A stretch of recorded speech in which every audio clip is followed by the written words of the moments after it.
ஒரு வாரத்துல வெடி நிக்கிற இடத்துல யாராவது கீழே பொடிய கத்து கத்து செத்துற மாட்டேன் வெடி வேண்டி பிடிக்கிறானே அதே நிலைமை திருப்பி வரக்கூடா. நாங்க தமிழ்ல பச்சா தமிழ் ஒரு நாளே கிடைக்கும்.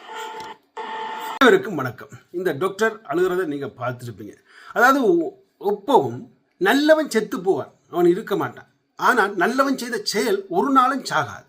15 வருஷம் கடந்தும் இப்படி ஒரு முளைச்சி வந்து, அதாவது இதில் ஒரு தமிழன் ஒரு வெடி வாங்கி, அதாவது ஒரு இளம் பொடியன் வெடி வாங்கி தன் வாழ்க்கையை இழந்து இதில் துடிச்சு அழுது செத்திருப்பான் என்று சொல்லி இவர் அழுகும் காட்சியை பார்க்கும்பொழுது உண்மையை சொல்லப்போனால் எனக்கு பார்த்தோன்னே மனவருத்தமாக கிடந்துச்சு. அதாவது ஒரு சின்ன ஒரு விடயத்தை மட்டும் நீங்கள் புரிஞ்சு கொள்ளணும். இந்த உலகில் மெயினான விடயம் 2 தான். ஒன்று எங்கள்கிட்ட பிறப்பு, அடுத்தது எங்கள்கிட்ட இறப்பு. அதுக்கு இடையில நீ என்ன செய்கிறியோ கர்மம், நீ என்ன செய்கிறியோ கர்மம், அந்த கர்மம் தான் எங்களுக்கு திருப்பி 15 வருஷத்துக்கு பிறகு இப்படி ஒரு டாக்டர் மாதிரி ஒருவன் வந்து கதைக்க போகிறான்.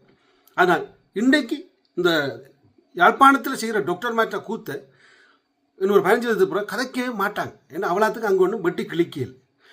ஆனால் இதில் இன்னொரு விடயத்தை நாங்கள் பார்க்கணும்.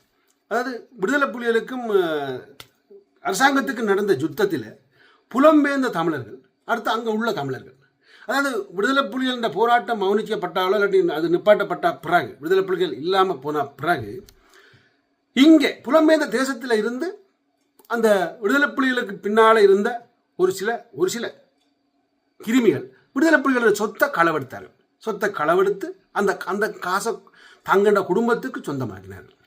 ஸோ அது பொது சொத்து. ஆனால் அந்த விடுதலை புலிகள் சொத்தை களவெடுத்து தங்கண்ட குடும்பத்துக்கு சொந்தமாக்கி இங்கே நல்ல ஜாலியாக சந்தோஷமாக இருக்கிறார்கள். அதே மாதிரி விடுதலை புலிகள் அங்கே உள்ள தமிழர்கள் விடுதலை புலிகள் இல்லாத காலத்தில் அரசாங்கத்தோடு சேர்ந்து அரசாங்கத்தில் உள்ள சொத்துக்களை, அதாவது இப்படியான டாக்டர் மேர் அல்லது இப்படியான பெரிய பெரிய தலைகள் அரசாங்க சொத்துக்களை களவெடுத்தார்கள். அவர்கள் அங்கே உள்ள அரசாங்க சொத்துக்களை களவெடுத்து தங்கண்ட குடும்பங்களை நல்லா வச்சிருக்கிறார்கள். ஒரு சிலர், எல்லாரையும் கவனிக்கணும், ஒரு சிலர். அப்போ அதுக்குள்ள 2 பக்கமும் இல்லா காலத்தில் 2 பக்கமும் கொள்ளி அடிக்கிறது இந்த பொது படித்த முட்டாள்கள்லாம். ஸோ இதனால் இந்த நாடு நாசமாக போகுது.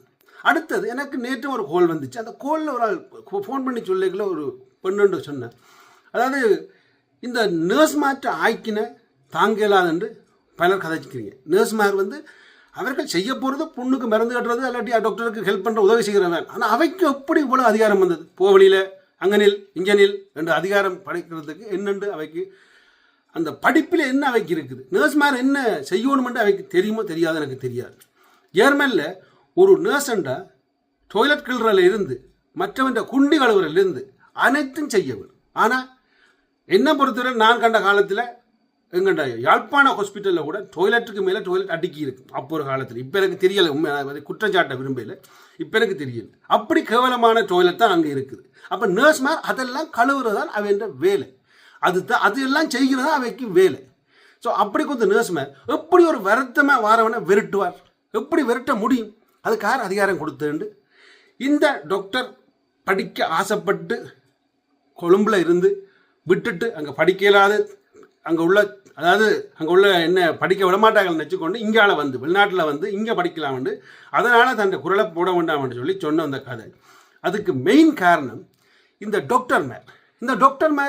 டாக்டர்மாரால் அந்த நர்ஸ்மாருக்கு இவ்வளவு அதிகாரம் கிடைச்சது. ஏன்னா டாக்டர்மார் செய்கிற கலவை இந்த நர்ஸ்மார் நினைச்சிருந்தால், அதாவது இந்த டாக்டர் மாதிரி அர்ஜுன் டாக்டர்மார் நர்ஸ்மார் நினைச்சிருந்தால் ஒப்புவே பப்ளிக் பண்ணியிருக்கலாம். ஆனால் அவர்கள் அதை செய்யல. ஒன்று பயம், அடுத்தது அவர்களுக்கும் அது லாபம் பெறுது, அவர்களுக்கும் அதனால் பணம் பெறுது.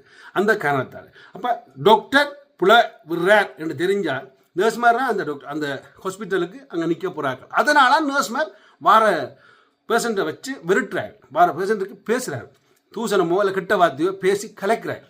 இதுதான் உண்மையான காரணம். அப்போ இதுக்கு காரணம் மெயினாக அங்கே உள்ள டாக்டர் ஒழுங்காக இல்லைன்ற அர்த்தம். எந்த ஹாஸ்பிட்டலில் நர்ஸ்மார் பேசுகிறார்களோ அங்கே ஒழுங்கான டாக்டர் இல்லையன்ற அர்த்தம். அந்த டாக்டர் ஏதோ களவு செய்கிறன்ற அர்த்தம். முடிஞ்சால் யாராவது இப்படி டாக்டர் நர்ஸோ பேசிக்கல வீடியோ எடுத்து எனக்கு அனுப்புங்க. நான் அதை கிழித்து வீடியோ போட்டு ஒரு பொதுமக்களுக்கு அறிவிக்கிறேன். ஒற்று பிரச்சனையும் இல்லை. முடிஞ்சால் எனக்கு அனுப்புங்க, இப்படி ஒரு வீடியோ வச்சுக்கிறேன், இதை பப்ளிக் பண்ணுங்க. அல்லது நீங்களே பப்ளிக் பண்ணுங்க, ஒரு பிரச்சனையும் இல்லை. இதெல்லாம் பப்ளிக் பண்ணுங்க. உங்களுக்கு பயமாண்டா எனக்கு அனுப்புங்க, நான் அதை கிழித்து அனுப்புகிறேன். தயவு செய்து புரிஞ்சு கொள்ளுங்க. நான் முதல் சொன்ன மாதிரி தான் இந்த உலகில் முக்கியமானது இது 2 தான்.